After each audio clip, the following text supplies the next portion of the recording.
Oh,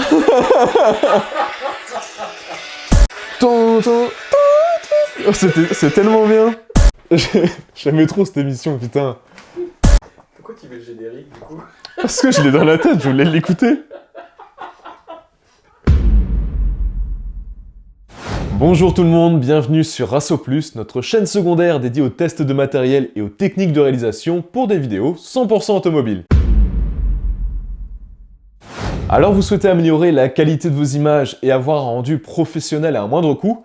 Je vais vous parler aujourd'hui d'accessoires indispensables, les filtres polarisants et les filtres ND.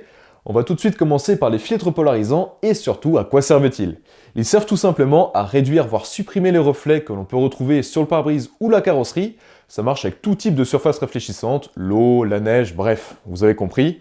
Ça permet aussi de donner plus de contraste au ciel et de renforcer les couleurs. Alors il existe plusieurs marques de filtres allant de 20 à 100 € suivant la taille de votre objectif et la qualité du verre. Nous en avons testé 4 pour vous pour voir si cette différence de prix et de qualité se justifie. On va commencer par le premier filtre, le KF, qui on peut le dire un début d'entrée de gamme pour une quarantaine d'euros. Alors il en existe des moins chers, hein. Amazon en commercialise sous sa marque autour de 15-20 € suivant le diamètre de votre objectif. Celui-ci coûte 60 € car c'est un 2 en 1, il fait aussi filtre ND, mais ça on y reviendra plus tard. Ensuite vient le filtre de marque Coquin qu'on adore pour une cinquantaine d'euros, qui est lui un début de milieu de gamme. Ensuite vient le Oya qui est un très bon milieu de gamme pour un prix qui dépasse les 70 € quand même. Et le dernier, un filtre de marque Nissi, un filtre qu'on adore, qui est considéré un peu plus haut de gamme pour un prix compris entre 100 et 120 € suivant la taille.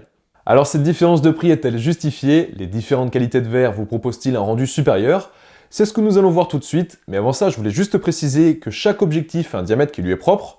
Il faut donc un filtre pour chaque taille, mais il y a une petite astuce que nous avons relevée sur plusieurs chaînes YouTube, dont la chaîne YouTube by Thibaut qui propose d'ailleurs d'excellents tutos. Cette astuce, elle est très simple, il vous suffit d'acheter le diamètre de filtre le plus grand et de vous procurer par la suite des bacs d'adaptation qui vous permettent de monter votre filtre sur toutes les tailles d'objectifs. Alors juste avant de commencer ce petit comparatif, je voulais vous préciser que tous nos filtres ont été testés dans les mêmes conditions de lumière, sur le même objectif, notre Sony G-Master f2.8 16-35 mm, qui a lui-même été fixé sur notre boîtier Sony A7S II. Voici ce que donne l'image de l'objectif Sony 16-35 mm f2.8 G-Master sans filtre, et comme vous pouvez le voir, il y a des reflets sur le pare-brise. Dans ce cas, pas énormément, car on a un super objectif Sony G-Master qui coûte un bras, mais on voit quand même la lumière et le ciel se refléter dans le pare-brise. Alors je le rappelle, ce filtre KF est une entrée de gamme, comme vous le voyez l'image est un peu jaune, et pas réglée c'est un comble, il y a un peu plus de reflets sur le pare-brise, mais il suffit de le tourner pour les faire disparaître. À présent, nous retrouvons au bout de l'objectif le filtre de marque Coquin. En comparaison du KF, il jaunit moins l'image. Vous le voyez, il fonctionne vraiment bien. Les reflets ont complètement disparu. On peut même dire que la couleur de la carrosserie a été légèrement améliorée. Maintenant, place au polarisant Oya. Alors lui, il jaunit vraiment l'image et laisse passer davantage de lumière. On peut voir que nous sommes beaucoup plus exposés. Il faudra donc peut-être adapter votre exposition. Mais niveau polarisation, il fait parfaitement le travail. Et ce petit côté jaune se corrige très facilement lors du montage. Passons maintenant à notre dernier filtre, le Nissi, qui je le rappelle est un peu plus haut de gamme. Et ce filtre, comme vous pouvez le voir, respecte plus la couleur de l'image d'origine, je dirais même que ça l'améliore, ça accentue les couleurs, il y a davantage de contraste et il a l'avantage de ne pas jaunir l'image. Alors pour conclure sur ces filtres polarisants, perso moi je préfère les filtres haut de gamme, surtout si vous utilisez un objectif qui est lui-même haut de gamme, comme le Sony G-Master 16-35 mm. Regardez-moi cette surface et cette qualité de verre. Vous vous doutez bien que si vous mettez un filtre moyenne gamme dessus, vous allez perdre en qualité. Ce qui peut expliquer d'ailleurs le côté jaunâtre des images précédentes. Donc je le répète, pour moi, je préfère les filtres haut de gamme, j'aime mieux le grain, le rendu des couleurs, les contrastes. Mais bon, vous l'avez vu, niveau polarisation, les autres font tous très bien le taf.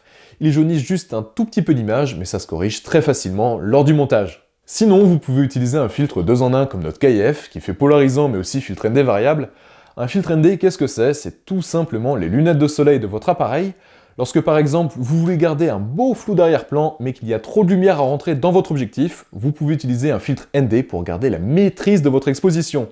Et un filtre ND variable, ça veut tout simplement dire qu'on peut faire en sorte qu'il soit plus ou moins sombre, on peut faire varier l'intensité, vous pouvez donc vous adapter à plusieurs types de lumière. Alors pourquoi utiliser ce filtre 2 en 1 considéré un peu plus bas de gamme de chez KF? Car tout simplement, sur les tournages, c'est assez speed, on a plein de choses à installer, à vérifier, on peut pas forcément changer plusieurs fois de filtre. Donc du coup, j'ai voulu le tester. J'ai pas encore pu le tester en conditions réelles, mais pour le moment, il semble faire l'affaire. Il faut quand même savoir qu'il est conseillé d'utiliser des filtres de plus haut de gamme, comme ceux de marque Nissi ou Lee, mais qui eux ne sont pas 2 en 1, ils sont juste ND. Voilà, c'est déjà la fin de cette vidéo, j'espère qu'elle vous aura plu. Surtout, n'oubliez pas, c'est avant tout la qualité de votre contenu et votre créativité qui feront la différence. Alors soyez créatifs et filmez un maximum. Salut! In the beginning, I said I would never let go. I mean it. Man, we've been coming up fast. We've been ready so long. Believe it.